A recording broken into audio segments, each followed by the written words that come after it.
All right, everybody, welcome to Subnautica, the game review. I am Captain Beefy, and with the Game Vault. If you haven't already, please subscribe to the channel. Ring that bell for notifications. Go ahead and like the video, if you don't mind. And leave a comment down below. Let me know what you think of everything. Also, if you don't mind sharing on social media, it is appreciated. Any and all exposure is good exposure. I can't stress that enough. So let's talk about Subnautica. We just finished the game up. Got to the last little part where, well, we don't want to do any spoilers, but we finished the game off, and I'll give you my 2 cents on the game overall. First off, it's a beautiful game. It truly is. The different biomes are amazing looking. The creature design is cool. It's not. They're a little outlandish, but they fit within the feeling of the game itself. The creatures, the flora and the fauna, the plants and the animals. So overall, yeah, great job. Looks good. The sound design, the music is fun. The music is it fits the mood. It's slightly ominous.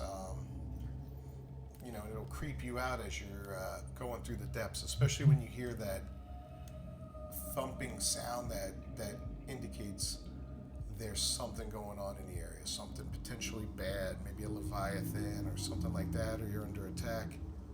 That's fun stuff. It sounds great. And every time you hear it, it makes you go, oh boy, here we go, we're in trouble. Sound effects of the game itself, they're cool. I mean, there's nothing, out of this world there, but then again, it's nothing bad either, so works out great. Voice acting, there's not a lot of characters in this game that provide voices. Your main character is silent, so there's that, but you do have some interactions on like a radio, where you're radioing into other ships looking for rescue and whatnot. So there's that, and the voice acting is, it's fine. There's nothing wrong with it. Nothing wrong with it at all. Nothing special, but nothing bad either. It doesn't stand out like, oh God, cringy or anything like that. No, it's cool. So good job done on Worlds on the hiring of their voice actors, that's for sure. Because sometimes you'll get a game that's just, oh, it's awful. Think back to the original Resident Evil and the Jill sandwich line and everything, and how bad and cringy all that was.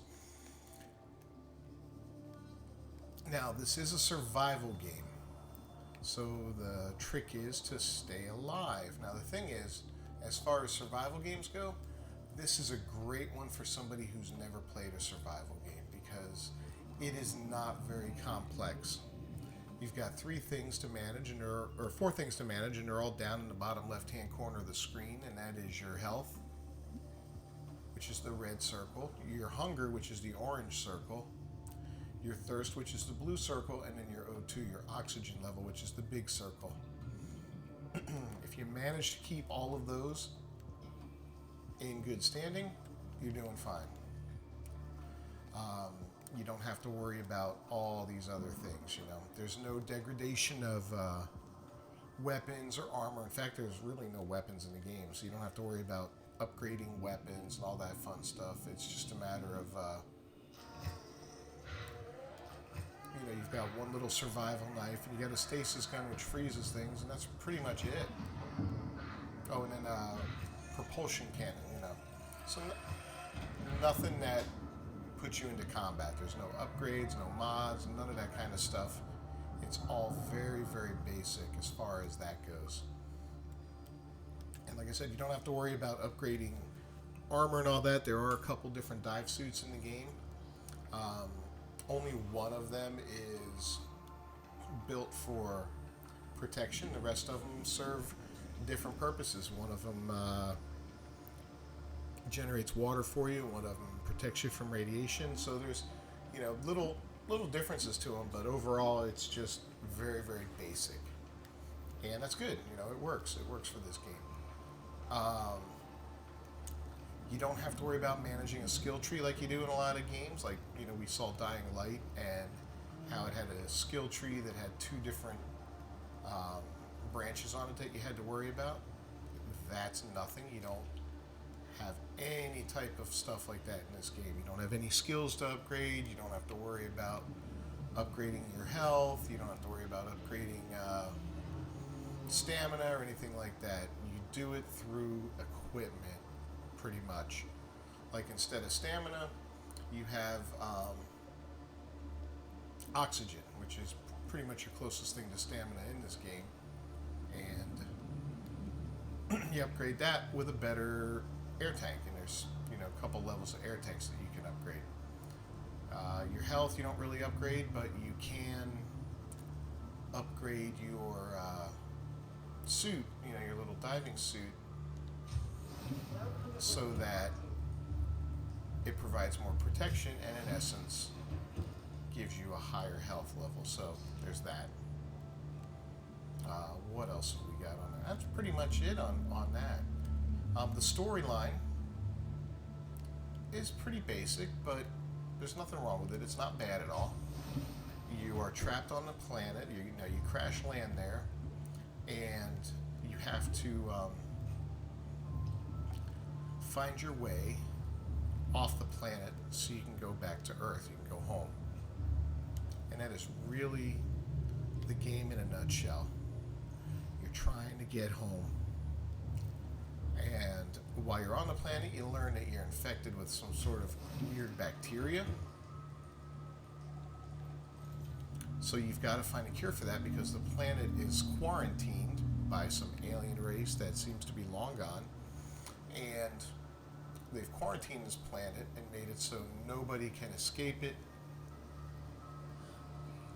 because they don't want this bacteria to get out and to infest other planets. So pretty neat concept there as far as games go. So it's a little bit of a process to get the vaccine and to find your way off the planet. The story itself is a little loose to where it's I don't know if loose is the right word, but it's a little tough to follow sometimes. You can get a little lost in it, because it's not very straightforward and all that. It's kind of convoluted, and it's kind of messy, and they give you information in little dribs and drolls. You don't really have a structured path that you're trying to take. So that can be a little frustrating from time to time. But, overall, as you progress through the game, you figure it out. It's not the end of the world. So that was great. There's no cutscenes. There's a few moments where you have minor scenes where you lose control of your character for a bit, but it's only for a few seconds, and it's usually during just a cinematic moment where, like, you're testing yourself for the bacteria, for instance. That's an example there. But there's not a lot of that kind of stuff, so you don't really worry about that too much. It's mainly just go, gather, build, improve, and move forward. Find your way off this planet. So if you are new to the genre of survival games, you never played one before, this is an excellent start, I believe, because it really doesn't require a lot of micromanagement and a lot of attention to detail. There's quite a few resources, and they are sparse from time to time. Some of them are not that easy to find, but overall, it's not bad. It's not overwhelming.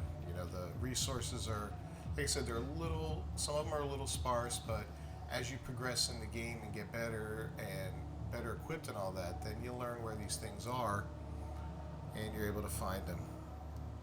There's a base building element to the game that is fun, fairly easy to do.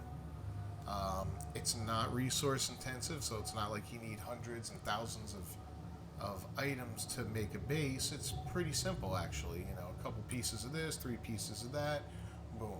You either make stuff in a fabricator or you make it using, like for the base itself, you have a little device that lets you make pieces of the base. And then you've got stuff like a modification station in your moon pool that you can make little add-ons for your various ships. And then like the big ship, the one I'm driving right now, the Cyclops, has its own, where it can make its own little modifications that work for it. And there's also another modification station which lets you make upgraded equipment. So there's just a few ways to make equipment and items. It's not very confusing. You don't have to worry about leveling different levels and all that, you know, to get to what you need to do. It's not like you need to be level 20 to make this thing so you can make these things, and then level 50 to do that. No. This just kind of progresses naturally. So overall, the experience is great, although I'll admit late in the game it got a little tedious. I was anxious to move forward and get the story done. I was a little frustrated at times because, you know, and it's my fault. I really didn't follow the story the way I should have. I jumped ahead from time to time, so I can't fault the game design for that. But it feels like every now and then that the game stalls.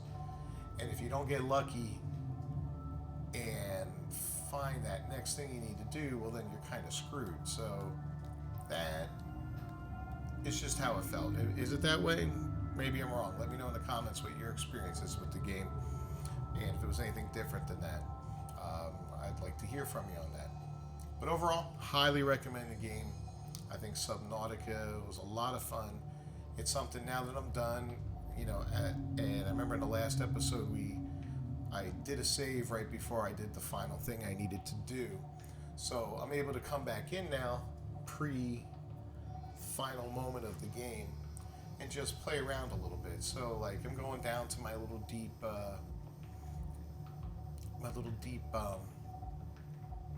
base down here, and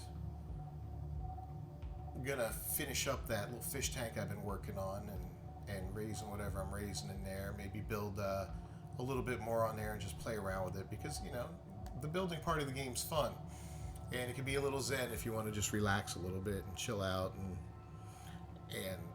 not have all this tension, you know, like you do in the game when you're going through some of these very difficult and crazy areas. Oh, and some of them are crazy, let me tell you. There's no doubt about it. Some of the stuff you go through in this game is brutal. I think I only died once during the entire 30 whatever hours that were dedicated to the game, which it's not too bad, you know. I mean, in a survival game, it's not bad at all. So, and it was from drowning, you know, which is definitely the worst part of the game, is the fact that you can drown, and it's very easy to drown. You know, if you're not careful, you gotta be ready, you gotta be prepared, and you gotta be cognizant of where you are and how much air you have and all that kind of stuff. So it can be challenging. So again, overall, highly recommend the game. Here comes a Leviathan, so we're gonna drop down. So anyway, yeah, highly recommend the game. Let me know what you think. Let me know if you've played it. We will play the second game, the sequel to it, which is Subnautica Sub-Zero. We'll pick that up maybe in a month or two once we get past some of the other stuff I want to do with the channel, which right now one of the main things is going to be Horizon Forbidden West, which is coming out in just 2 days. So looking forward to that. We'll be picking that one up and doing a series on that as we go through it. We'll continue, maybe we'll hop back into Dying Light 2 a little bit here and there, do some tips and tricks and stuff like that. Might go in and do a hard run through that. I'd love to do a hardcore run through this. That would be fun. This is not an easy game by any means, but it's also not a game that you'd really have to worry about doing a hardcore run through, because if you're smart, you're gonna survive. You know, it's just the way it is. So this might be a fun one to do that. See if you can get through hardcore without dying. Nope. Well, once again, thanks for joining me and listening to my ramblings, and it's very much appreciated. Go ahead and hit the subscribe button if you haven't already, and ring that bell for notifications. Also, please leave a like on the video and a comment down below. I'd love to hear your thoughts on the game. Anytime you share it on social media, it's greatly appreciated. I am Captain Beefy, and I'm with the Game Vault. Signing off. Until next time, stay dry.